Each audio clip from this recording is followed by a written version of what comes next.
Welcome to the Gamer Stand. I'm your host, Jeremy Evans, and John Stone cannot be with us today. He's actually out of town, I guess doing New Year's with his girlfriend down in Texas. So you'll probably catch him on our next episode. Hopefully we'll have Richard Taplin on the show. But I have two people that came to replace him. And so the first up is, of course, our reoccurring guest, Miss Cindy. How you doing? What up? I'm good. And then our guy that's he's been gone for a little bit. He's been on his own journey. Last time I saw him was actually we hung out at Speakeasy. We went to like a 90s, 2000 theme party or whatever.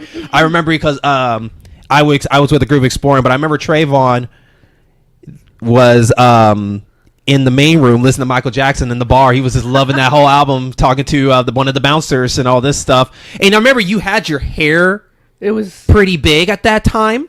And so now he has left. He joined the military, and now he's back here at the time on his leave. And, you know, by coincidence, I need him on the show. And we talked about this earlier. He said, I'm going to be in town. I was like, well, we'll get you on the show. And he was like, yeah, I love that. So Mr. Trayvon Caesar, how are you doing, buddy? I am good. The Emperor is back. I see you rocking the boots. I have never seen you rock boots ever.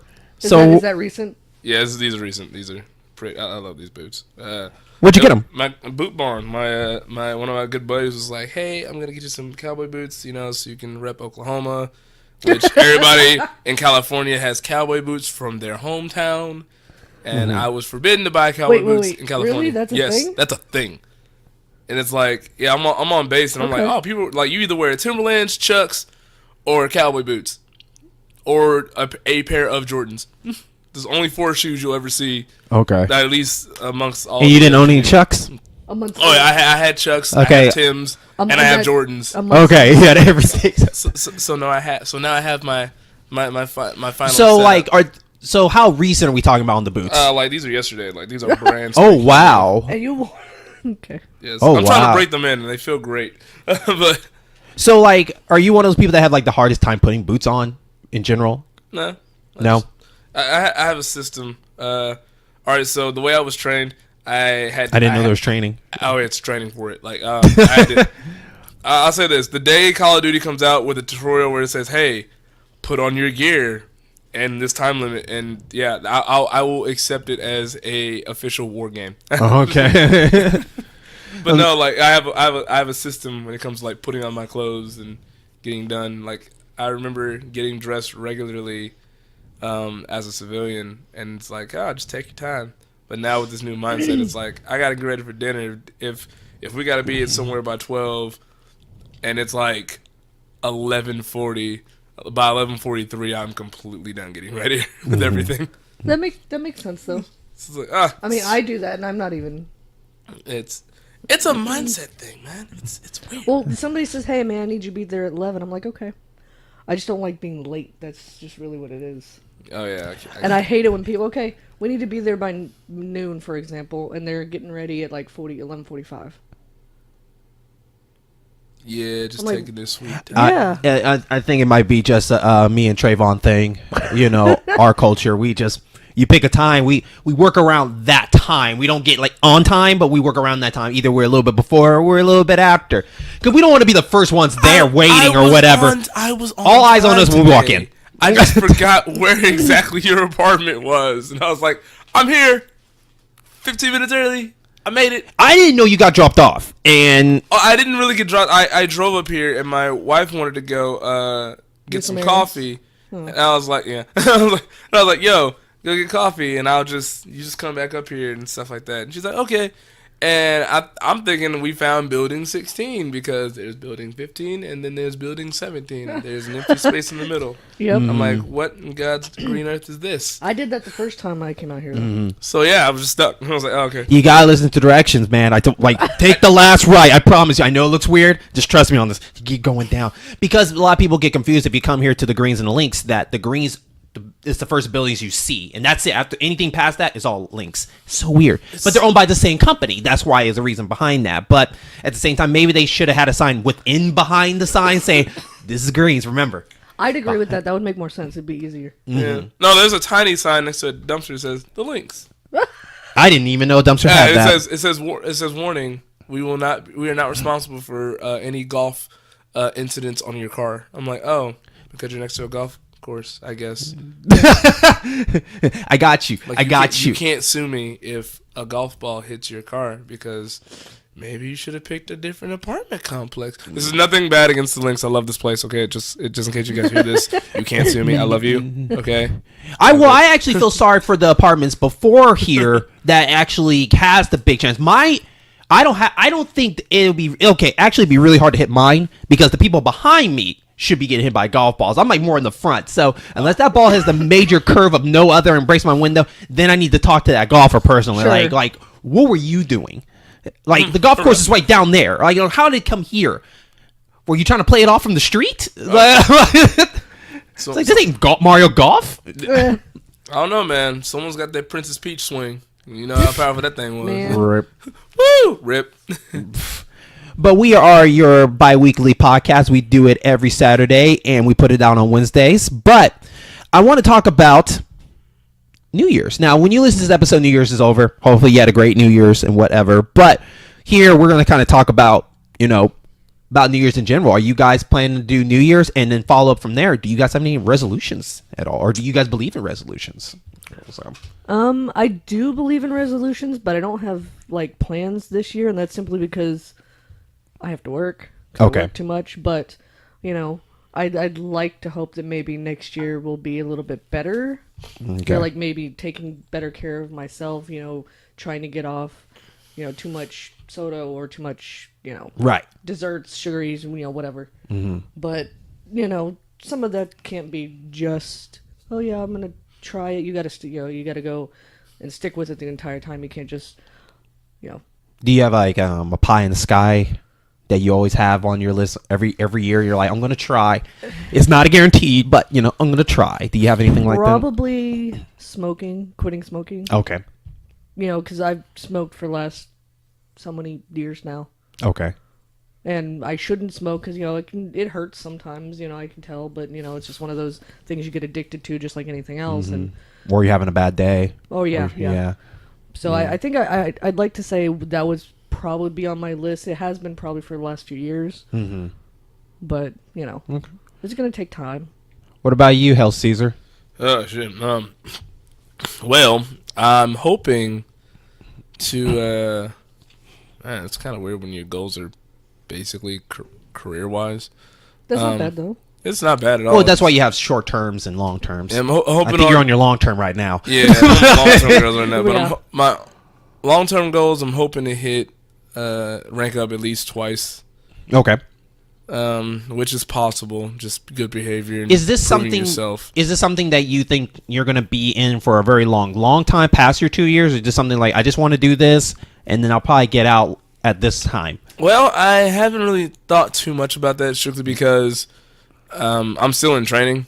Okay. And I haven't experienced the real Okay. Marine Corps yet. Okay. That'll come about after January. I'll Okay. be stationed wherever they put me. Okay. And depending on how that goes, and where my career's going, I may stay in 2 enlistments. I may just do 1. Okay. But I mean, either way, like I've got like a great job set up when I get out. What is your Right now, I'm doing network administration. oh fancy? So Okay. I get to deal with computers and basically help I you guys. can see that. I'm the guy that asks you the question: have you tried unplugging it and plugging it back in? Oh my goodness, Like, I'm that guy. You're that guy. So yeah. So what about your short terms? What any ideas? Short terms, I'm actually doing a lot of physical work. So I'm doing a lot of weightlifting. I don't know if you follow me on Instagram, like you've been seeing me and the guys on base just like lifting weights and getting big. Right now I'm entering my bulking season. I'm trying to gain at least by October I want to gain 10 pounds Okay. of just Muscle. raw muscle. So I've been doing a lot. I'm doing a lean bulk, so I have to watch what I eat and just bust my ass in the gym for the next 10 months or possible. But we'll see what happens. I'm trying. I got myself down to 15% body fat, and I look great. but I can do more. I love they had to slide that in there in Right, the I know it's conversation. great, but- Yeah, you know. look great. Yeah. My wife hates it. Oh God, she hates it. She's like, no, I don't want you to get that big. I'm like, it looks disgusting. I'm just like, Okay, what is body, it? my choice. Okay, what do you mean? Right? When you say that big, like, I showed her some pictures of where I was trying to get, and pictures. You know how pictures like add weight to you. yeah. It's like I've seen So we these talking guys about like Arnold and his. Oh, are we talking glory about you days? trying to competition bodybuild? competition. Yeah. Okay, that's what Trying we. to Okay, competition okay. bodybuilding. Okay. It's more like I want to do like the aesthetic men's physique competitions instead of like the bodybuilding competitions, because What's the difference? what the difference between aesthetic physique competitions is it's how well put together you are, and how it's the form and how Okay, okay. appealing you are. So it's like you don't get like jacked and juicy, and it's like, oh, that guy is huge and can barely function in society because if your nose itches, you can't reach it. But it's like, oh, that guy, you can easily see like each muscle group on his body, and it actually looks like if you put him as a silhouette, he would be like really nice looking. It's like, oh, it's great, and I really want to just get well put together and stuff like that. And it's So something that women would say, "Oh, he's easy on the eye." yes. Like my goal is to become like an actual like living threat whenever I walk outside the house. You know, It's like when my wife has to like grab me and go, no, you're not going outside looking like that. And it's like, but I'm wearing like 8 layers of clothing. No, I think doesn't matter. your girl's probably not gonna like it now, but she'll like it later when y'all walking down and another girl sees you and it's like damn, you That's trying to true, build, too. and she gonna be Yeah. like, heh, my shit. I know she's gonna be like, my shit, but I'm probably never gonna leave the house after that. She's like, no, you're not going outside ever. I'm like, fine. It's like, but also it'll help out with cosplays, because a lot of the cosplays I want to do are gonna be like really big dudes. So Oh, okay. like I'm still never giving up on my Oscar's Wrath cosplay. Like it's coming. It's coming soon. That's a commitment because that guy is built. Yeah, dog. Are you going out anywhere for New Year's? I'm going to a buddy's house, and we're going to get amnesiac drunk. So, Amnesia drunk. Ooh. Yeah. So once that happens, I haven't done that in a while. oh man, it's been quite a while since I've done it. I've watched people do it. Like Well, yeah, I'm a sure lot. being in the military and everything. Yeah. it's- We were born in a bar. We shall die there. Well, But yeah, it's. But I'm usually the responsible person, so I try to make sure everyone, like, if they do get so swayed. this your one time say it's gonna be my turn. I'm gonna be I'm gonna be I'll be screaming that out, one. "I'm an adult," and then just die. Except for it's not gonna sound that clear. It's gonna sound a little bit more. But that's gonna be that. But yeah, but those are just some of my New Year's goals. Okay. So I'm gonna work on that. I don't really have any plans yet if I'm gonna go out or not. Like right now, it is freaking cold, and I think it's because in Yeah. Oklahoma it's finally catching up. Yeah. Because we've been having. You haven't been here, but we've been having very warm weather between Thanksgiving and 50s, here. It's like 50s and- not even snow, barely cold, but now the cold's now catching up. Yeah. And I feel like What was snow is it? probably going to come like in March Couple- now. couple- You want weeks ago. you want to know something funny? It hit California first. What? I'm in Wait, the did desert. Did it Actually, snow? actually, Houston got snow too. Yeah, I Yeah. heard Yeah, Houston did. yeah. I was in when I was in 29 Palms. I was we went to it was the night before I came back home. We went to the bar, and that was a suicide mission, because I don't think I've been through sandstorms now, which are fun. But when it's freezing cold outside It's not so fun. and the wind is heavy and you get hit with sand, it's like being shot with ice bullets. Oh. And I'm just sitting there like, I had to like shield a person while we walked back to the barracks, like, it's okay. Don't worry. My health bar is still very high. We're good. Oh, now it's dropping faster. Oh, God. Oh, we gotta go. That ring that tells me I wouldn't get hurt. Darn you, limited capacity, the items block. That sucks. Yeah. That sucks. Yeah, it's like in Dark Souls, you can only wear 2 rings, so it's just like, Right. Well, now in Dark Souls 3, you can wear more than that. I think you wear like 4 rings, I think now. So, Yeah. but I don't have any plans yet. I'm pretty sure someone will probably call me at the last minute. It's like, hey man, let's just go to Speakeasy or let's go here. And Well, I'm like, and- okay, fine. Let me warm up my car. Yeah, and then part of the problem is though, like tomorrow's supposed to be the coldest. it just slips off. I know, beautiful, right? Perfect. It's like, whoop. That's why you have the holes. Go on, Cindy. Yeah, just tomorrow. He's showing like, off over here. I know, it's just typical. No, just tomorrow they said it's supposed to be like low is like 5 tomorrow night. And I'm like, well, if we're not getting the weather anytime soon, it'll be tonight or tomorrow, I guess technically. No, that makes sense. But I'm into resolutions.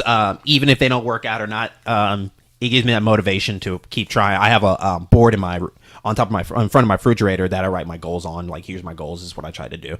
One of my goals for next year is work on this podcast program where it's going to be like a shuffle of different podcasts. So my goal is to work with more people, and have this show kind of shuffle different shows. So right now I'm working with about 4 or 5 shows right now. So you mean like doing it on a more full-time capacity? No, Or no. These are all going to be pre-recorded. So, and then once I get them all set, they're just going to post, and I just leave it alone and just let it post. Does its job, and I go do other stuff. Oh, so you want to like find like a random day where you just like do subject to the subject to the subject? Well, it's going to be like every 2 weeks it'll be a rotation of like 3 or 4 shows, and they just rotate over that whole like year. Oh, okay. So some shows are going to be like once a month shows, some are going to be every bi-weekly, some are going to be whatever. But I want them pre-recorded because you can just upload them all. and then just sit back instead of like every week. I always have, and then it gets too caught up, and I get too busy, and then that just mess up. I'd rather just go ahead.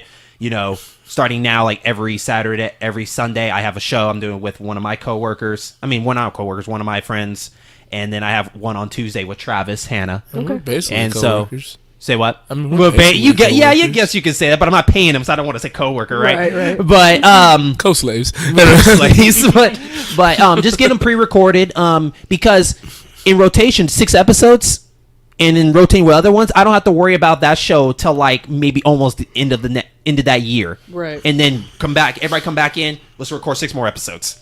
So they're just in this rotation, and I just want to do a variety. I think it'd just be fun to do variety because I think it's a chance for me to do all these ideas I want to do, but I want to do it in one package instead of like making a podcast for everyone. That's a lot of money because I have to do $10 or more for each one. But if I can do a podcast where I can just do a variety of stuff, I'm saving money. I'm still paying only $10 a month for that package. So I thought it'd be a cool idea. And plus, I can do spur of the moment special, just one episode only once. I actually had a debate with somebody where I want to do an episode of one fun program where I say what album is better out of Michael Jackson, Thriller or Bad.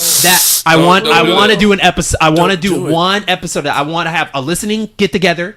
We all get together and we listen, and then we sit there and debate which album is better to people. There's a prophecy out there about something like this happening. If you do this, the world will end. Like, thou shalt not choose between Bad or Thriller. Right. But these shows are going to be series. These are not ongoing shows. So, my goal is, here's 15 episodes. After that, we're done. Next show. Sure. And so that way we're not hanging on too much, and also with the gamer stand, with me doing traveling with the show and trying to push that a little bit more. I don't want that to mess that up. So that's the goal for that.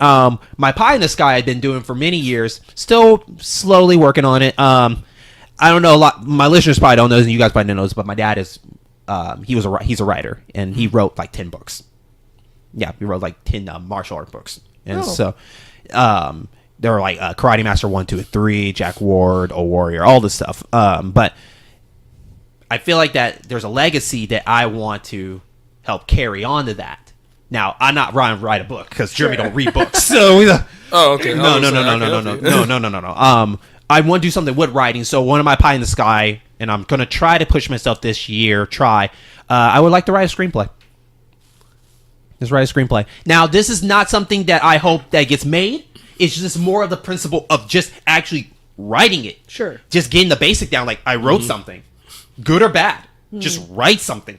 And so that's just something that'd be really cool to have. And if one day if it gets made, badass. If not, no big deal. But at least I'll know it. And if I work with somebody or I'm writing it, I know how to write the base. I know how to get it down. Sure. And so that's my pie in the sky for 2018. I'm going to try to do so. I can tell you from experience, it's the hardest thing about it is just mastering the format, which isn't really that hard, and then just sitting down and doing it. I'm telling Yep. you, just once you get past page 1, it's easy from there. Right. Because it's finally the time to do it. Exactly. It's man, And it's baby steps. I can understand sometimes like why it takes about 8 months or years for Books. But I was talking to my father, and I was telling him like I go to Walmart and I see all these movies on these shelves and I never even heard of, and I'm like, if they get a chance to do something, I think I have a pretty good chance of something. It's just like there's some crappy movies out there, and like, it's funny I can get something out there. And it's funny because it's relatively easy to sell a script.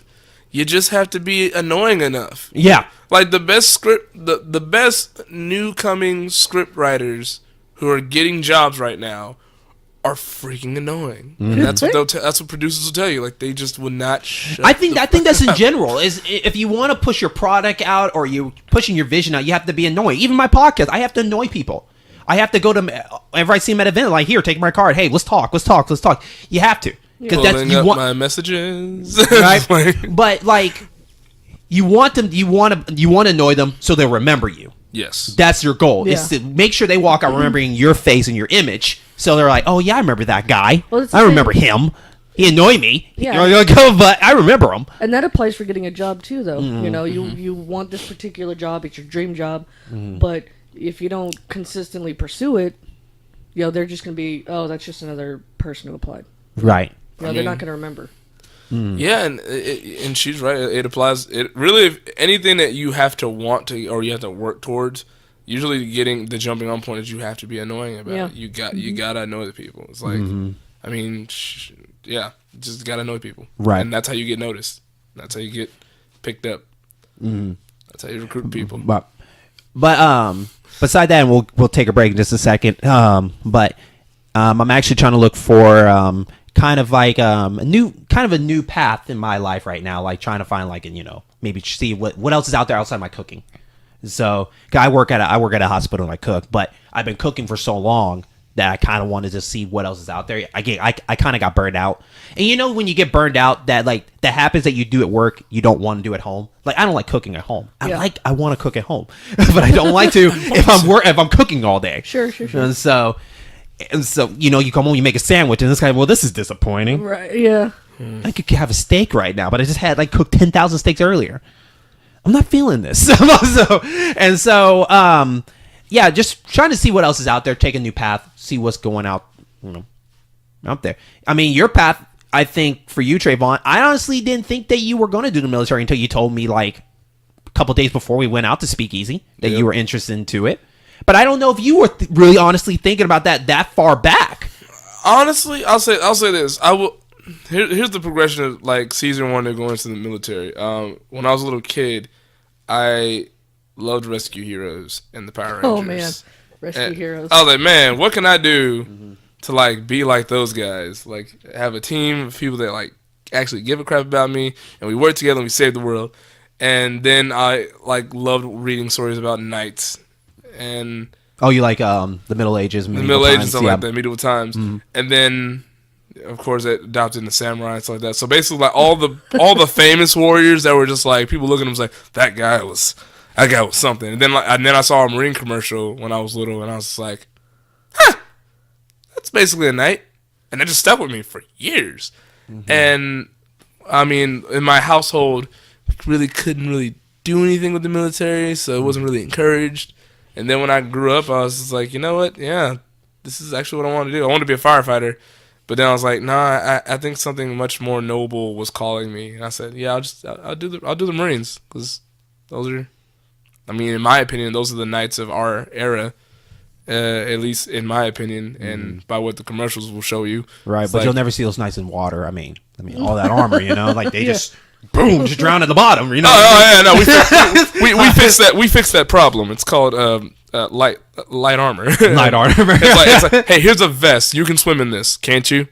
Well, too bad. You'll Actually, learn. now that I think about it, I've never seen like a medieval movie or anything where people ever like swim in armor or anything. Oh yeah, no, it didn't happen. There's not even a body of water anywhere in those medieval times. It's like no, there was no amphibious warfare for them. It's like no, if you can't run a horse across it, I ain't going there. Right. There you go. But we're gonna take a quick break, and when we get back, we're actually gonna get into gaming, and we're gonna talk about a thing that is gonna probably be here for a very long time. But we want to look at it as, what do we want to see out of it more? What are our likes and dislikes, and what's the future of it for it? And that will be DLC. We'll be right back. Winter is coming.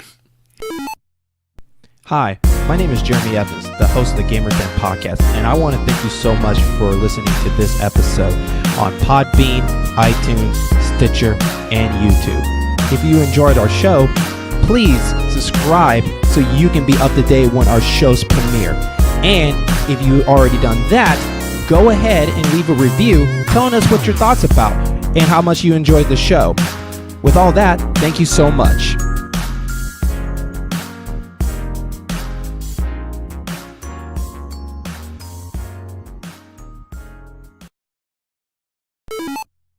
And welcome back to the Gamers Den. I'm your host Jeremy Evans with Cindy and Trayvon. Caesar, how y'all doing? What? All right. I love Cindy. Like, I'm here.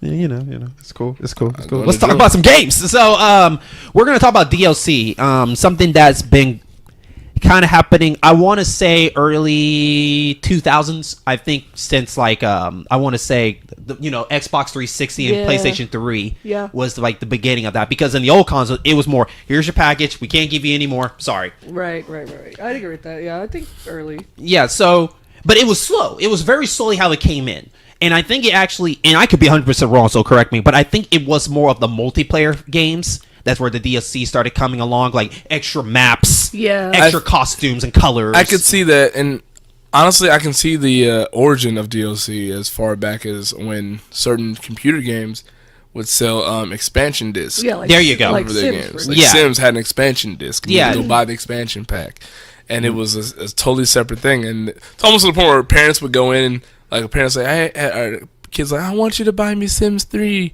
And then the parents, who doesn't know what the hell they're doing, goes into GameStop or wherever, Best Buy back then, and be like, yeah, I just want to get Sims 3. Okay, I found it here on the shelf, and they buy it and they take it home and they find out it's just the expansion pack and not for the Sims actual, 3. That happened to me twice. Mother, I love you. If you ever hear this, you tried, and I understand now. Parents just don't understand. They just don't understand. But no, you're right, because even that's the case too. I mean, there was actually different editions. Oh yeah. Just in general, it was the same game, but it was like more of like, here's the deluxe edition with the extra stuff in this. Right. And that was like, great. I have to rebuy this game again just to get this extra stuff in that game. Right. And that was hell. Say for example, at the time they weren't always available separately. Exactly. Are you saying that we're finally seeing the end of the GOTY editions of games? Game of the Year editions? Well, okay, we're not. No. I think we're going to see more of them. No, because people like to just kind of rehash it and bring it back, either in a collection or some sort. Mm-hmm. I mean, you could take Mega Man Collection. I don't know how many times that's been ported over and over again for the new generation. I had they only port over like some of the X games. Do all of them? No. Now let me. No. I'm going to go off for just a second, but we're going to get back in this. Yes. Is that I am very proud of Capcom this year because they actually kind of did it right with Mega Man this year. Mm-hmm. Now they brought 11. 11 I'm still kind of mixed about, but it is what it is. But yes, now the Mega Man Collection is coming to the Switch, which I still argue this day is that my rule is when you do your first collection, that's fine. When you do the second collection, you have to give a reason why you want to get this collection over the other one. Not do the same thing. So when they first did the Mega Man ones, they did 1 through 6. Yes. And then the next collection was 7 through 10. 10. And it was more like, we're at the point right now that you should just give it all to us in one giant collection for $60. Yeah. Instead of splitting this. This is not fun. This is not fair. Yeah. But now they did with X, you're getting Mega Man X all the way to X6. That's all of them. Mm-hmm. Yeah, that's all the ones that matter. Still, is this more like, this is it. Thank you. This is what we wanted. This is what we always wanted. And for I think it's $40, I'm like, I'm down. I'll get it. Oh yeah, I'm down for that. But what I don't like is they're bringing Devil May Cry back, but now 4's not with it. And it's like, what are you doing? Four is that like forgotten stepchild. Like Yeah. 4 is the Kevin of the Devil May Cry universe. Still. And this whole thing is Home Alone. Still. What happens every Christmas? You leave And you and then you're like, oh no, we forgot Kevin, but we're not going back for him. Right. But they still need to add it to it. There is still No one that likes it. There's Listen, still a little group I feel like John Stone. My host loves that game. I feel like I'm the only person on the planet that loved He's a big Devil Nero. May Cry fan. Like I'm the only person that loved Nero as a character. No, not that one. That's 4. No. We're talking about with Nero. Yeah, right. Yeah, Devil May Cry 4. What was the name of the guy from DMC? Dante, Yeah. Virgil. I thought he went by another name, also by on Dante. I'm sorry, I thought it was like another. The thing that changed about Dante was just he's now American who wears like a weird British coat. Okay. Anyways, that's beside the point. It's like, I guess, like, to me, is in this collection is like you still need to add one more. Fine. You don't like 4, that's fine. But at least it's nice to have something extra instead of, why should I get this one if I have it on PlayStation 3 already? Right. Unless I just want to keep with the modern. You know what I mean? That's just what I feel like. I Port Skyrim, but not give us the Game of the Year edition? Like, you know what I mean? yeah, that's kind of fucked up. That's what I'm saying. Like, give me something where I should make the step. I feel that in order, like, companies are smart. They know that customers like you exist, but they also know that for every you there's 40 sheep. Right. And unless you can convince those sheep to follow you, I am the shepherd. I will sell them what I want, and they'll buy it. Speaking of that, I don't ever think Mass Effect's ever going to make it across this collection field. That's never going to happen. That's never going to happen. That's never going to happen. I have a fit every time. Right. I cry. Like, No, I literally guess cry outside. Some people were disappointed in Andromeda. Some. Well, there's a huge story behind never it. played There's a it. huge story that the original BioWare team was not part of it. They pushed it to a different team to do it They got while they kicked were off. working on a different project. So people are still mad of it. But I understand why they're mad of it. But I don't blame the original BioWare. I blame that team. Yeah, the original BioWare team was working on Anthem. Yeah, so I think it's Vancouver, actually. I think it's BioWare Vancouver are working on this.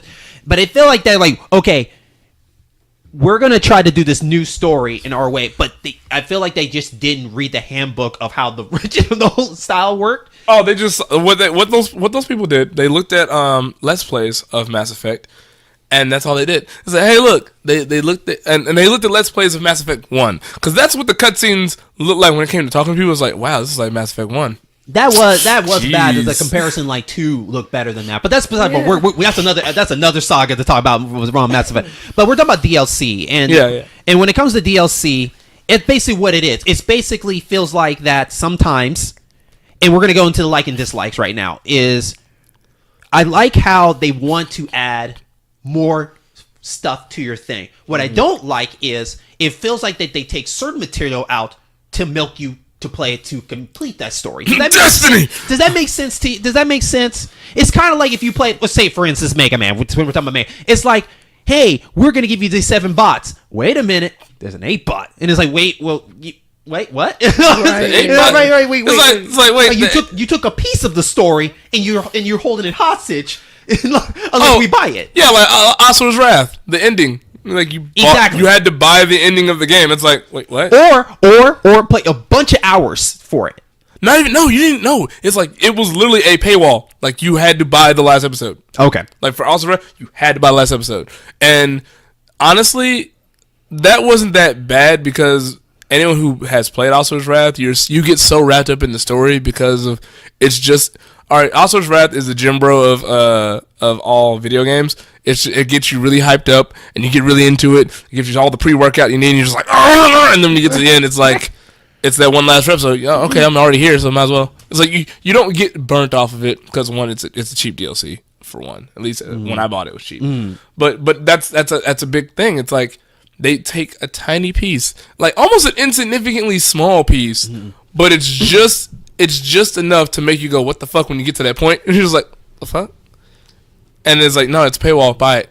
And then I don't like that. You're torn. But I do like for instance, Breath of the Wild. I actually like that DLC where we're adding this to the world, and it's not like we're gonna take your character and put him in this world, and he's nowhere connected to this world. It's like, no, we're just adding more to this world. You are more an option to get to this area in the story whenever you like, and that's cool because that's where I'm at. Like, I have 2 DLCs I haven't even gone through in story wise, but I don't have to go to immediately. I can still roam around, do whatever I want. Yes, it's not predatory. It's not keeping something that's necessary away from you. Right. And that's what's it, for example, we can go back as far as the Batman Arkham series, when their DLC, you didn't need to buy the DLC to beat the game, and you felt perfectly fine if you were that person that just didn't believe in DLC and you just played it normally and you were having fun. So it feels like for you, Trayvon, it should be a package of me to keep enjoying that world more than like I need to have it to complete something. Yes, it shouldn't feel necessary. There you like go. that was, I mean, that's the whole reason why the whole microtransaction thing that's been going on has been the way it is. People have, I mean, the very few people that didn't give a damn and like, you know, just played it anyway and like had nothing but good to say. That's a small demographic amongst today's players, But for the rest of the demographics, they felt that, hey, like I feel that I need to buy these upgrades, these DLCs, these microtransactions, in order to enjoy the game fully, or to even just play in the first place. And that's that's a part of the reason why people are starting to get burnt on DLC. Destiny's another big thing. I remember when I first bought the first Destiny, and I was so excited. I remember I bought the $70 collection edition. That was a pretty big box, right? That was a pretty big box. It had a lot of stuff. I still have the coin to this day. And I was so happy. And then I played it, and I was like, that campaign was short. What's next? And of course, there was a lot of the raids, and so there was a lot of the multiplayer things in there. And I realized that that's what the game was sold on. But when it came to like the season, like you had to buy the season pass, I'm like, wait a minute, but I just paid $70 for this game. Shouldn't the season pass have been included in that? Right, I agree. And it was, but for one DLC, not for all the DLC coming out. It was what was the first DLC that came out? Dark Below or something, or the Dark Below was the after that. The Wolves one. Okay. House of Wolves. House of Wolves was paid for if you got the special edition. Okay. But that was the only one we knew about was coming At the time, yeah. at the time. So you just spent $70 for a lot of the merchandise that came with it. But I feel like I only got a $40 game at best. I mean, and that to me was the beginning of this whole little debacle that we're having now with microtransactions and DLC.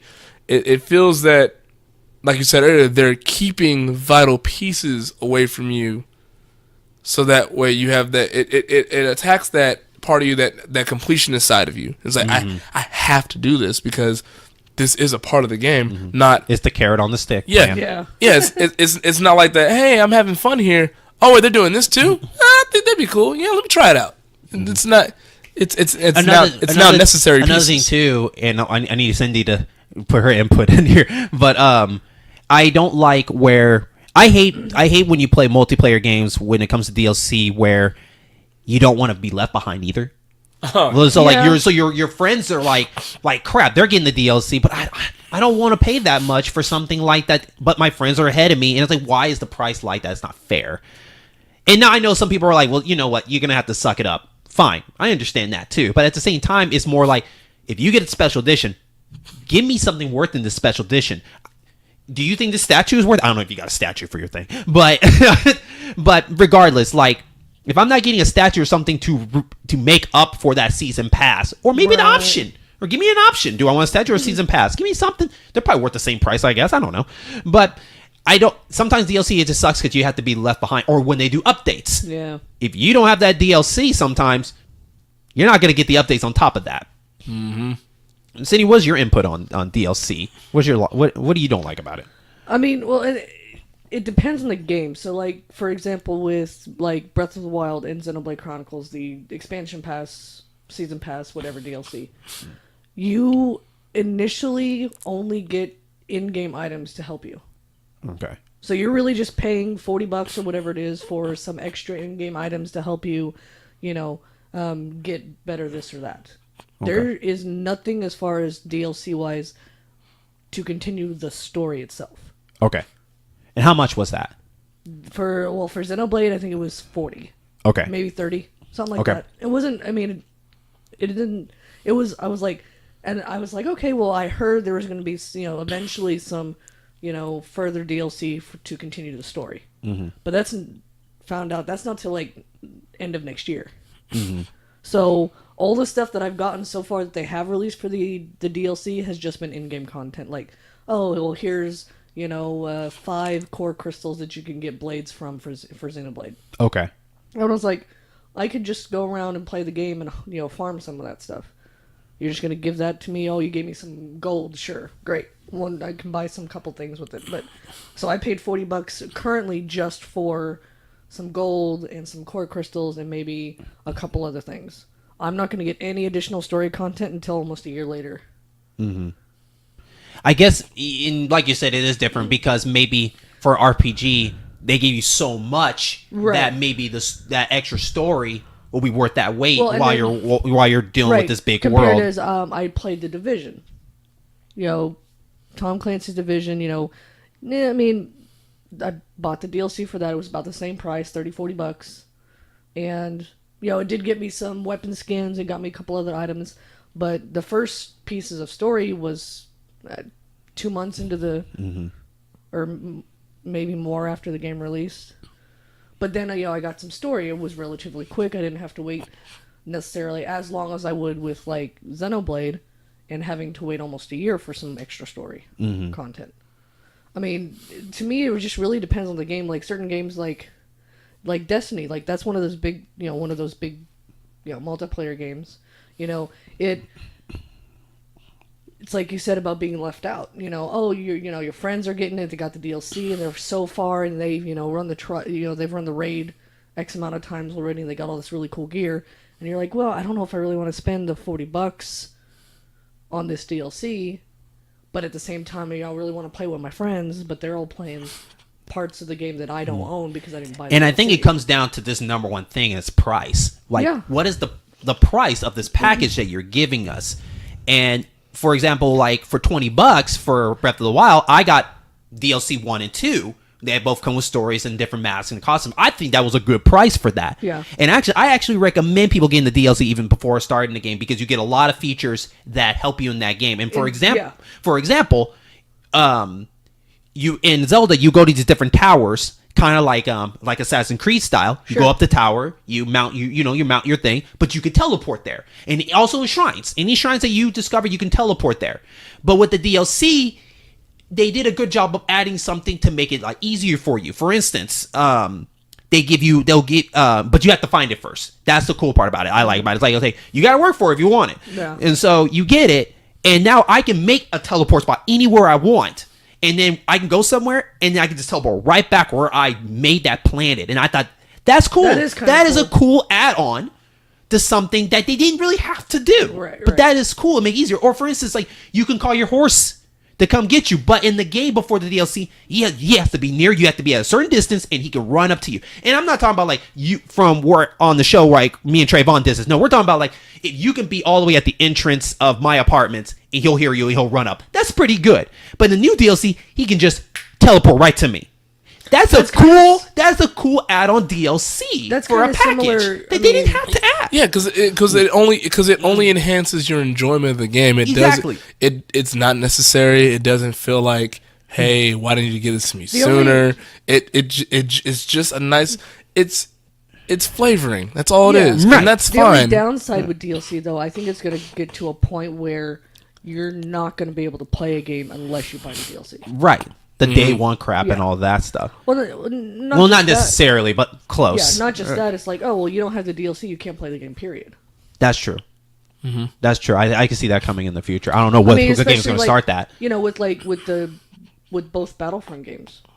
First one sucked. I don't know about the second one, but microtransactions were like rampant throughout those games. Mm-hmm. And of course, that whole backlash of the loot box system they were doing and all that stuff. I mean, certain games I get DLC for, and other games I don't. Mm. You know, with RPGs generally, Xenoblade, Legend of Zelda, whatever, I'm gonna buy the DLC regardless. Yeah, do I want to pay that extra, 20, 30, $40, which is almost the cost of the game itself in some cases? Not necessarily, but And I actually had a conversation with my buddy Andrew Rose, and he was telling me about he's playing Call of Duty right now, and he was talking about, I was like, The I hate new one? yeah, Yeah. and I said I hate that, and he's not speaking just this game, he's just talking about in general for the Call of Duty series. He said I hate that I have to pay for these maps that I think that we should just get them for free. I mean, they make enough money to do that, and I'm like, look, I understand your point of view too, but at the same time, if you were that company, you would charge it too. Let's just be honest here. Oh, yeah. But free is more of like if they want to, but regardless, they're going to try to make money. If people still buy it, they're not going to change it. Right. So, but to me, I was wondering, like, for you, Trayvon, I don't play a lot of Call of Duty. I play more Battlefield, and I know that's why it doesn't really make a difference. But what do you think that a package for DLC for that should be? Like, should that be a cheap price for maps? Well, here's how I see it. Like I said, the way I see DLC should be like it's just flavoring. It shouldn't be necessary. It's like just things that like enhance your enjoyment of the game. Now, if you're gonna do something that's gonna be like a wide, like everyone has to get this update, like more like updates. I think maps should be an update continuously free, unless it's for like. Well, let's use Call of Duty Zombies for example. Call of Duty could make all their regular multiplayer maps just updates, but you had to buy zombie maps because those are one separate from the main game and the main type of multiplayer. It's basically its own game. I was gonna say, yeah, Like, that's what I feel like. it's essentially its own game. So yeah, if you want people to just buy zombie maps, that's fine. Honestly, I think that would have been a way better thing than just say, hey, just buy this entire map pack and like throw everything together. It's like, no, just make updates for the regular maps if you have a new regular multiplayer map as an update, and then have them just buy zombie maps because that would free up your production costs for one. Two, that would it would space out. It would leave a lot of room to make bigger decisions. So we're like, hey, let's not put all of our resources in trying to make everything paid for. We can just, hey, let's give them the regular maps, and then now we can use the money they pay us for the zombie maps to make things better on either the zombie maps or the regular maps and stuff like that. I like that idea. It's just, obviously with those big major corporations like that, that's all they're looking at is, what can we get them to spend more money on? Oh yeah, because it's said that they say that it's expensive to make games now, and it's like I don't doubt that because it is expensive to make a game now, but it's like it's almost as like there's this. They understand that people will just buy what you put out, and so they just stop making like quality games that like if you it's harder to make a game with longer than 10 hours of story and a great multiplayer that people have to straight judge to see if they're gonna buy it. Like, because then that's a lot more content you have to go through before you just, hey, I like it now. Reference It feels to my like a friends. trial because it feels like a trial. Like for instance, like on the back in the day on the PS2, it was more like we have to get this game. All we got. Let's hope they do it. But now it's more of like you're talking about, like, okay, we're gonna give them half of this, see if they like it, and then we'll tweak it if they don't like it, and then keep feeding it to you because it's all you like. It's like that's the thing. Like it's a rinse and repeat thing, and it's easier. Well, that's like, which I'll say this. They say games are expensive to make, yes, but they're not expensive to make if it's just a reskin of the game you sold last year. Yeah, I give you that. So if you're gonna give me a reskin of what you sold me last year, you better. The only thing that's gonna make me want that more is the updates and the DLCs, right? Which is basically what's happening. Is like they're working more on the DLCs for the next game, right? Than they are on the actual game, right? Which is why the DLC is usually pretty worth it when you actually get it, and that's how it's been. Yeah, they're working more on the DLC because they know you're gonna buy it. Two, like Well, as long as it doesn't feel like it's like hurting of you money. or like a waste of money. Especially for those people that can probably only afford maybe 1 or 2 games a year. Yeah. Those people, this is like my game, so I'm gonna have to invest in this guy. Bought it, Yeah. So that's a lot of money And to that's, invest to. for me- You're up to almost $100 Yeah, for and a for game. me, with especially when it comes to like RPGs, because it's what I prefer to play. You can sink a lot of money into RPGs. Yes, you can. Yes, you mean- can.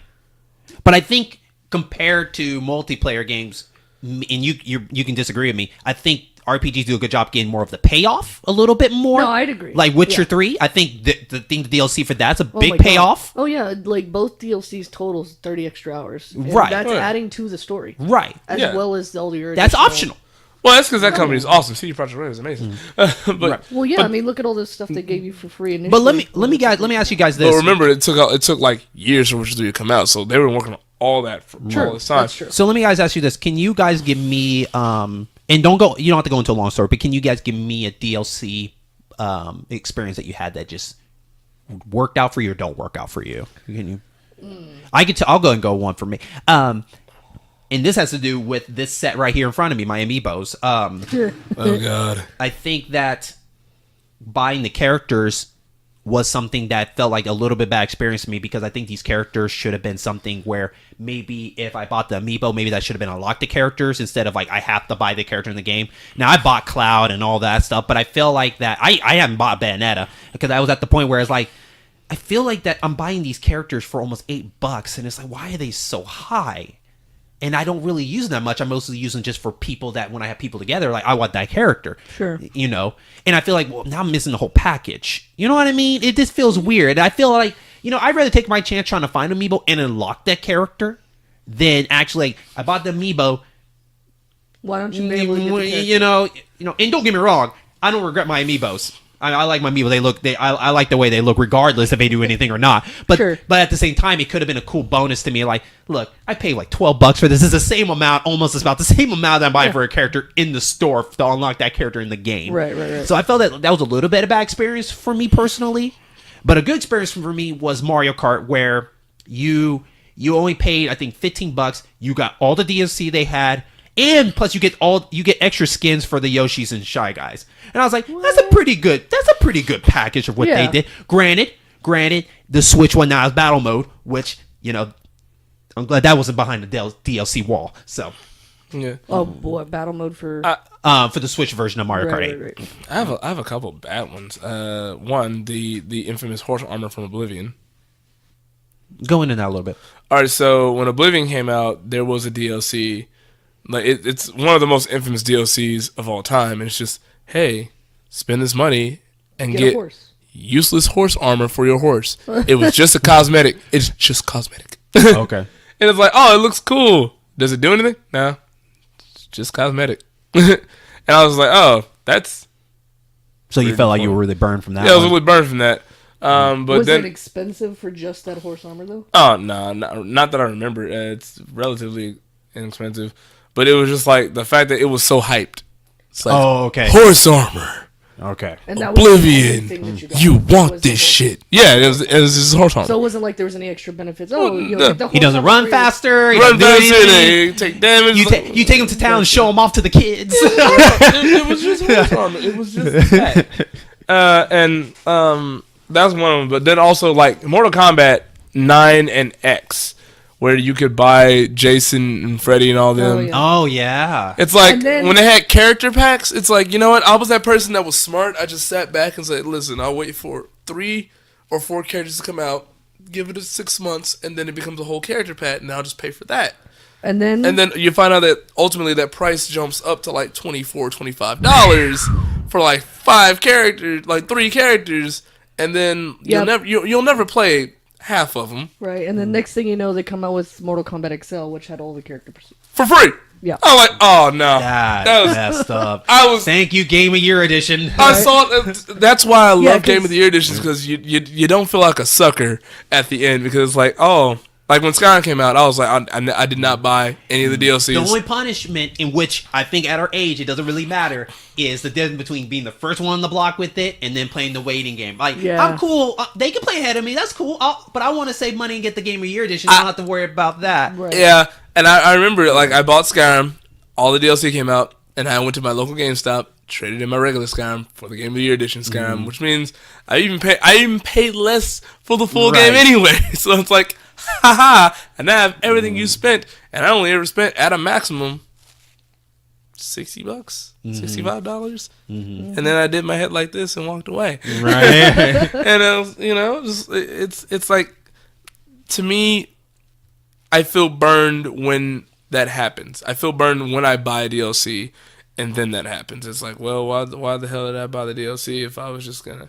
And I think that it played with convenience. Like DLCs that play with convenience are what are like evil. And it's like, hey, this is gonna come out in Game of the Year edition, but you want this now, and it's easy to do it this way, so you don't have to go out and deal with the physical copies and stuff like that. That's why a lot of gamers out there really need to sit back and look at the package themselves instead of like, the moment they get that game, you want the season pass too? Sure, why not? Because that can easily burn you without you knowing. I think people need to really sit back and just look at that package of like, do I honestly think this is worth getting now? Or this is worth getting later on a sale of a season pass. For instance, like Division, they had a sale on the season pass. Yeah. Yep. I should have got it, but I didn't. But well, and that's like when I bought the Division initially, I bought Division and then I bought the season pass the same day, same transaction, whatever.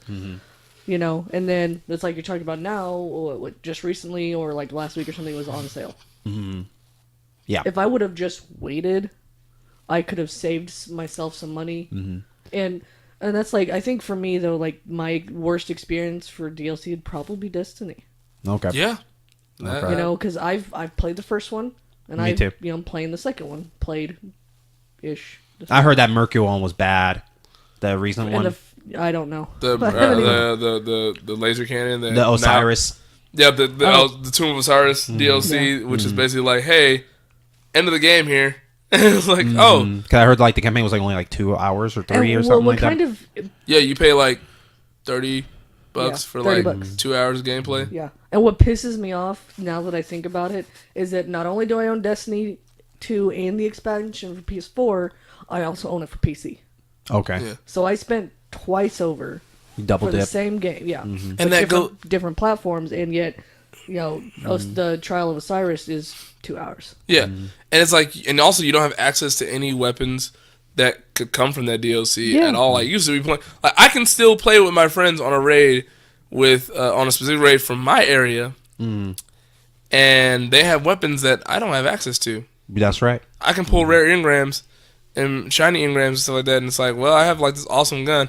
It'll never be as awesome as the one he's got though, Right. because not only is that type of weapon there, but then that damage output weapons that high are now just I don't have access to. So after a point, I have to get the DLC in order to like go in that game. So it's just like, no, it feels necessary. And that's also the consequence when you play games like multiplayer like that. Is because like, yes, you can play the waiting game for your game of the year, but at the same time, your friends can be done with that game and move on to something else. So you're going solo probably. Now if that's not a problem with you, and you're good at making friends while you're playing, then you're set. But for people that maybe have friends, like I like playing with my group all the time. Sure. I want to, if they get it, I want to get it. But if I say I'll wait and they're done with it, it's like, well, I'm alone. And so that's- you either, it is to you either in or you're not. Out. You're either in or you're out. You have- and it sucks. And like you're gonna have the Galahorn problem from the first Destiny. Yeah. Everyone in their And mama that- had Galahorn. Yeah, and Everybody that was wanted the- Galahorn. That was the biggest thing too, especially with Destiny. Yeah, you want to play with your friends, but they don't ever really have a Game of the Year edition necessarily. So there was the Destiny, the first one, and then they had the Taken King. The Taken King. Yeah, that was the And wasn't that the last one? Yeah, it was. Yeah, no. it was Yeah, it was the last DLC before they came with the Game of the Year edition, and then it had the full Well, and package. it wasn't even really technically the Game of the Year edition. It only had the first 3 expansions, and then they came up with the fourth expansion, Rise of Iron. Yeah, Rise Okay. of Iron. And Rise of Iron was on its own. That was stupid. Was on its own disc, so it had the base game, and the Rise of Iron was a DLC insert. So Okay. technically, you had to buy the base game twice in order to get all the expansions if you do it the Game of the Year way. Okay. Yep. There wasn't a, hey, buy Destiny in a, because Assassin's Creed, they do the gold edition, which has the base game and then the entire season pass for $100. Okay. Which is fine.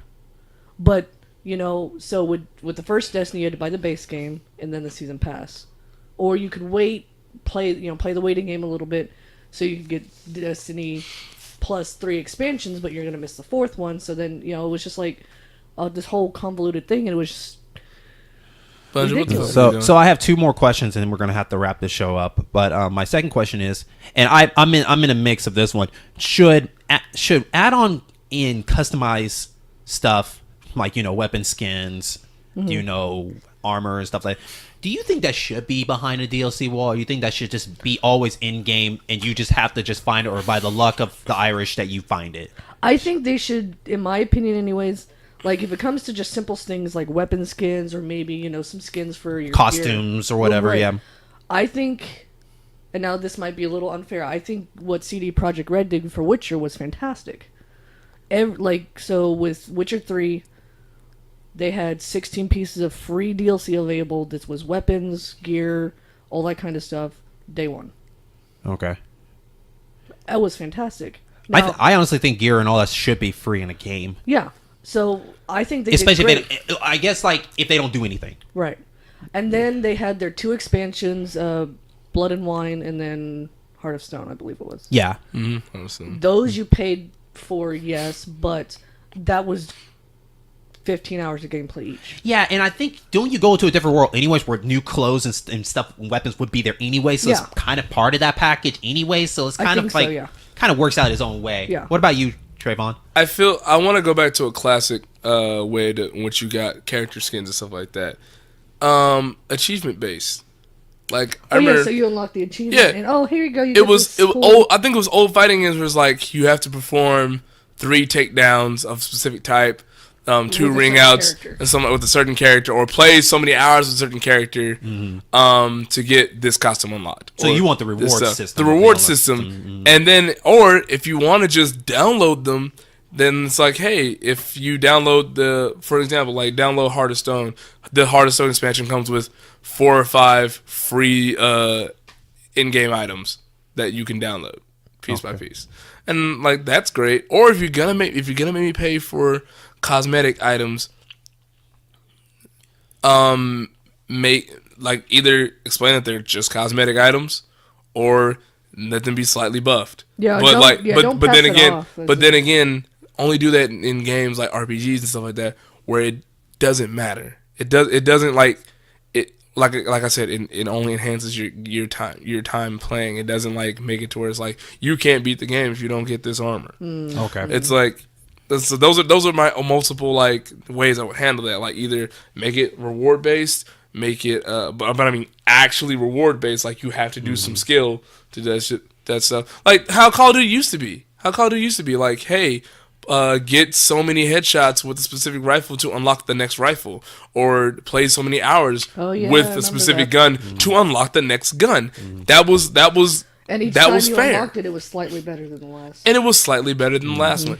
And that was fair for everyone, because the people that started out late, it's like, well, don't worry, I'll get there eventually. I like multiple choices when it comes to unlocking stuff. Like, I like your idea of the reward system, but I also like if you don't or you can't get to the reward system, if you can find it, that's cool too. It's not an easy road, but you can find it. Like here, you either go all the way to Mount something, beat this monster and get this, or you go 5 hours hacking trees or something and you get the same amount. Right. Oh, yeah. Like give me a choice of how I want to earn it instead of like, in this is some absolute, cases, too, you have to get it this way no matter what. The only flaw necessarily with the reward system is that not everybody has a crap ton of hours to play every day or every week because of multiple reasons. Which is... So it might take them significantly a longer amount of time to get that piece of weapon or whatever, because they can't play as much as, say, the person over here who lives on welfare and doesn't have a job.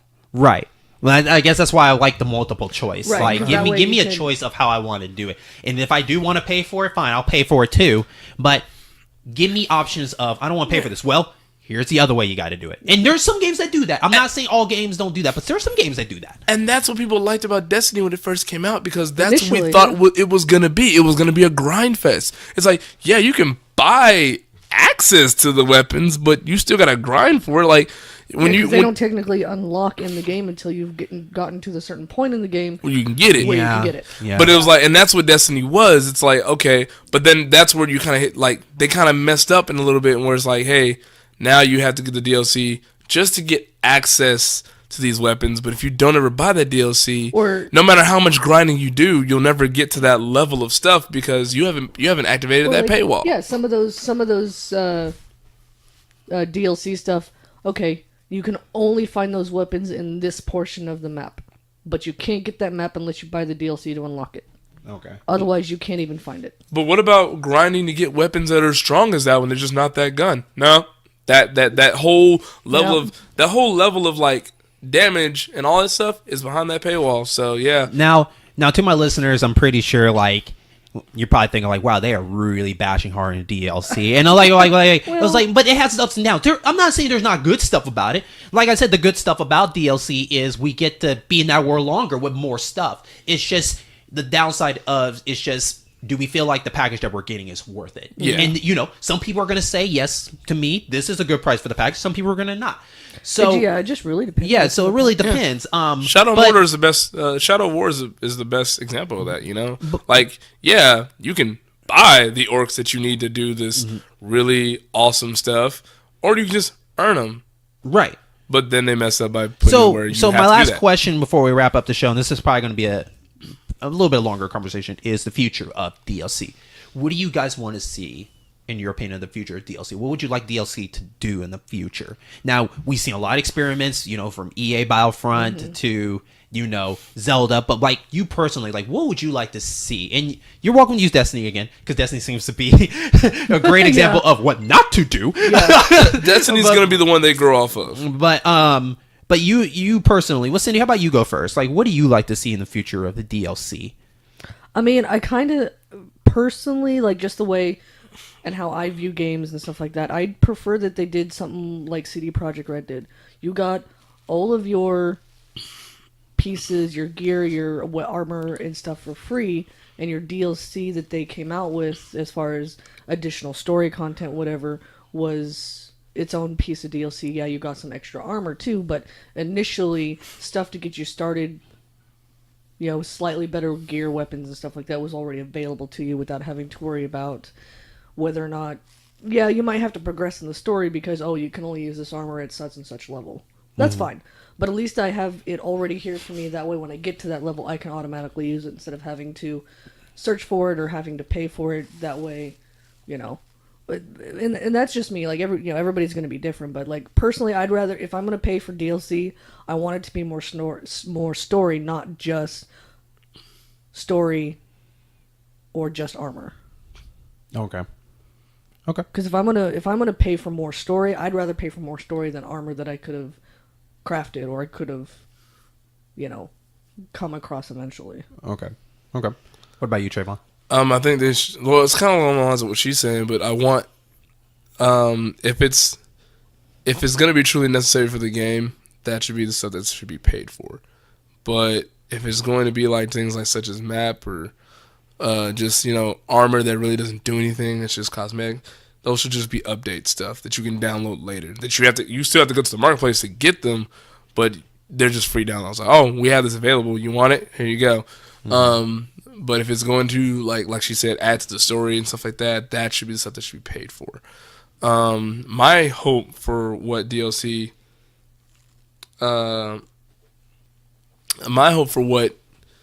should become of DLC. I think they should what Destiny's doing. If Destiny can just pull back and like say, all right, here's what we're gonna do. When it comes to the paywalls that are blocking everything, that should be just for chapters of a story. If they want you to do the whole chapter thing, pay for that, but don't hide any of the access to weapons behind the paywall. Like those weapons should still be able to be found and stuff like that, but it shouldn't be necessary to enjoy the game.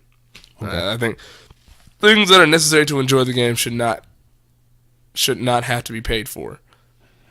That's how I feel about it. I hope I put. I don't know why I'm not being able to convey that in the way that I want to. It sounds a lot better in my head, but I just don't let necessary stuff be the thing that I have to pay for. Mm-hmm. Like, let it be all like just flavoring, right? Because it's going to be enhancement. The way I look at it is, I would like to see it make it more showing more appeal to the package that you are telling us. Season pass is a commitment, and you need to show it better of what it is for us. Sometimes you have packages where it says you get this and this, but we're not going to tell you the rest is in that package till later on. Right. And sometimes people want that whole package. Like, tell me everything you got. And I think sometimes they blocked it off because like we don't want to give you everything because you end up not liking what you see. Then you're not going to get it. We've seen that with Batman before. Batman has done that before. Like, we get this one DLC, but we're not going to tell you what this next DLC is. And I think it was Arkham Knight, I believe, because that was with the Catwoman. And then you find out there was more later, but that's beside the point. But Season Pass is a commitment, and I think we need to work on the package. I think that if you're going to... Honestly, I think weapons and stuff like that should not be in DLC anymore. I don't think... That should just be in-game stuff on an update. I don't think that should exist anymore. I think if you're going to do story, that's what it should. There's the price for that package for the season pass, and they should be option season pass. That's where I was trying to get at. There should be option season pass. For instance, Call of Duty. Maybe there should be an option to me. Maybe I just want the maps. Maybe there should be an option where I want maps and then all the guns. Not leave it just one package of either you get it all or not. Maybe I want to earn the guns myself. Maybe because I don't like the guns that they're showing me. I can get those guns on my own. Maybe I just want the maps. Give me a season pass package for maps only. And maybe give me a season pass for that. Same thing with RPG. Maybe I don't want the most powerful weapon. Maybe I just want the story, and maybe I'll get the powerful weapon later. Give me more options for my season pass of what I want to do in this world. And I think also, too, is the pricing. I think that's where this is where it comes down to, is pricing. Pricing can easily burn somebody. That's basically what it is. And you have to be more given. My buddy told me, I asked him personally, like, how much would you pay for maps in Call of Duty? And he said, if it was me, I would do $5 for that whole year. Get nothing but maps. And I'm like, I can see that, but it's a pie. That's a very wishing well. It's a very wishing well price. It is a wishing well price, but I see where he's coming from. Like, give me a convenient price, and I'll buy everything you got. True. Instead of saying, here it is, I know you're going to buy it, because if you're a huge fan, you're going to do it, and your friends are going to do it, and you're going to join that. That's true. Everything. If everything costs a specific, like, if everything costs like the right price, then yeah, everyone would buy everything. Yes. But like, I don't think that it's make it the right price and then I'll do it. It's make it worth the price point you put it at. Exactly. If you're gonna sell me $20 of DLC, it better feel like $20 of DLC. And that's the question, though. But it depends on whoever it is, right? Like, what do you think feel $20? Like, do you think 4 maps and a couple of guns in Call of Duty is that? I'll answer that question with this statement: if $60 got me 4 hours of gameplay, then $20 better get me a comparative size amount of gameplay. If Destiny 2 costs me $60 and that's only 4 hours of story, then the Trials of Osiris should be only $5 because that's only 2 hours extra. Right. Like, or at the most 20. It better not be more than 20 because that's all I'm getting. Well, I still want to stay with the like multiple choice of packages you want to buy. Like, for instance, collector edition should be season pass included. Oh yeah, hands down. Yeah, collections. It's a collector's edition, right? Like, but yet, like I paid $100 for the Xeno Chronicles 2. Granted, it came with an art book, a CD, a metallic case. That's great. But if you give me the free DLC with all that DLC with that, because why? Because the DLC. For people, I'm doing the okay, but the DLC costs what? You say about 40? Yeah. The game is 60, 40. Collector's edition. Give me the DLC. Yeah, it's $100. Same price. Yeah. Right. Well, that's like with Assassin's Creed Collector's Editions or Call of Duty. God. Assassin's Creed Collector's Edition. You got the game, you got the steelbook case, you got some lithographs, you got some other stuff, and you got a statue. But you didn't get the game. I remember that. Yeah. Or you didn't get the DLC, and you got the game and just some lithographs and a soundtrack. See, I think that would be my number one. If anyone's listening to this show and you agree or disagree, email us at thegamerstand@gmail.com. Go to Facebook, Twitter. But I think all collector editions should automatically come with season pass. Yeah, because if the game is going to invest in a season pass for it, which nowadays most games are. All of those collector's editions, minimum, you're looking at $150 and up to $250. Right. Yeah. Especially the Assassin's Creed Origins, that was ridiculous. The fact you bought all this stuff, but it had everything in it, but the actual game. Like, it's so sad. It's so sad. Like, it's kind of like a win-win because the Origin wasn't that good to me. So I was like, I liked Origins. I was like, where has this been for the last 6 games? Okay. Maybe I came in with a bunch of broken pieces, but that's beside the point. Okay. But they also did take that year off. They did. Or last year off. And that's what they should have done. Because the last game was in 2015, and that was Syndicate. Yeah. But still, you have these collector's editions you pay $250 for, and you get the game, and you get some other cool stuff that you can say, hey, yeah, look, but you don't have a game, or I'm sorry, you don't have DLC. That's what I want. Yeah. I think the future of DLC should be sometimes in a collection edition. You should get all of it. Yeah, that's what it should be. I see the future of DLC being mobile games, the way the mobile game market has done it. We'll start seeing. Like right now, we're looking at the era of games have not changed in price, but the DLC has changed dramatically. And so, but in a way that not that you're buying $60 or $40 for a huge chunk of DLC, you're paying smaller prices for smaller pieces, but they're addicting pieces. The pay to win thing is going to start getting chastised a lot, so they're going to try and pull away from that. But on the flip side, they're going to do how mobile games do it. It's like, you don't need this, but it's just useful enough to where you're hooked once you buy it 2 or 3 times, and you'll keep doing it, and you'll keep doing it. You'll keep buying in-game currency, and that's actually where I think the future of DLC is going to be. It's going to be in-game currency.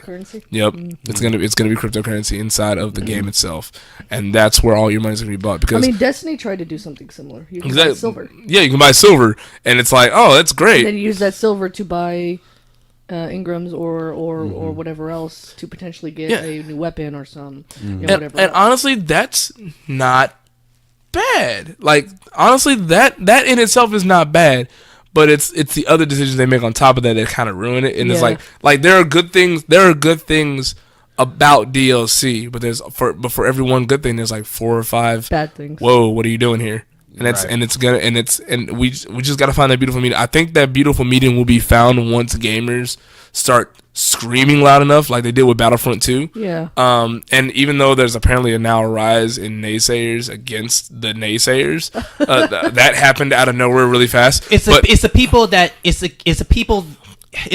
between the people that don't have time and the people that do have time. Yeah, that's the split. And the people that do have time and don't have time are finally coming together and starting to say, okay, this is where you kind of are screwing up. Once more people start doing that, the game industry will have to evolve and we'll say, you know what, let's just do that. That's an episode I really want to do. I want to do an episode where how developers need to learn to evolve a little bit better going into this. Because in this generation so far, no, it's not this generation. In this console generation now, it's too much of we put it out, we're making up the mistakes later instead of holding it back and making sure this is right before putting it out. And we've seen this with a bunch of games, not just EA's Battlefront, but we've seen a bunch of games where like put the game out, we'll worry about the damage later. People want this game, let's put it out. It's like, no, people want the game when it's ready to come out. People will wait. You'd be surprised how many people will wait. Oh, we're still waiting for Kingdom Hearts 3. Which, to me, I did an episode where I think that's shown. This needs to be the last one, and then we need to move on with our lives. But anyway, that's another conversation. Half-Life 3 confirmed.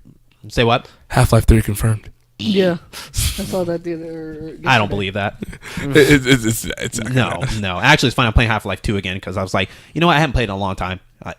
And I actually, that's a different story. Anyway, we got to wrap this show up. But I want to thank you, Cindy and Trayvon, for coming on the show, talking about DLC with me. John's Too Bad Stone wasn't here. I'm pretty sure I'll, hand it to him. I'll cut it in half, and then at the end I'll say, hey, if you want to hear the rest of this episode, Stone, you're going to have to pay $4.99 for the rest of the show in this DLC. No, I'm joking. But I want 2 hours of extra content. Yeah, right. And here Trayvon here for 4 more hours. Here he I know. is. We were ranting about Star Wars earlier and Power Rangers. But no, Trayvon, thanks for good timing. Thank you so much for taking a chance out of your. I know you're only here for a couple of days, but thank you for taking a little bit of time to come on the show once again. This is probably your 4th time coming on the show, or your 3rd time. It's second or third time. No. This is your 4th. The last one you were on was Star Wars. Yeah. No. And then the one before that was Star Fox, and then Star the one Fox. before that you just came on just to come on.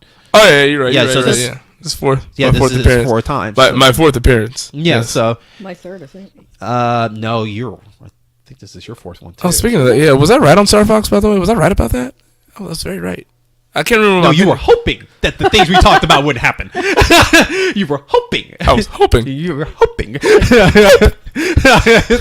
My hope was dashed. No, I think this is your 4th time. We'll have to talk about this after this. But I want to thank all my listeners for coming on the show. Don't hesitate to listen to our show on Podbean, iTunes, and Stitcher. And please leave a 5-star rating because that's what keeps us going, keeps us going alive. We're past 100. It's a beautiful thing. Definitely go listen to our 100th episode where we recorded at Retro Pub. It's an awesome place. Great music. You get awesome 80s music in the background as you get prepared for Ready Player One. Oh god, that whole place is Ready Player One in a nutshell. Right. But with that, we will catch y'all on our next episode.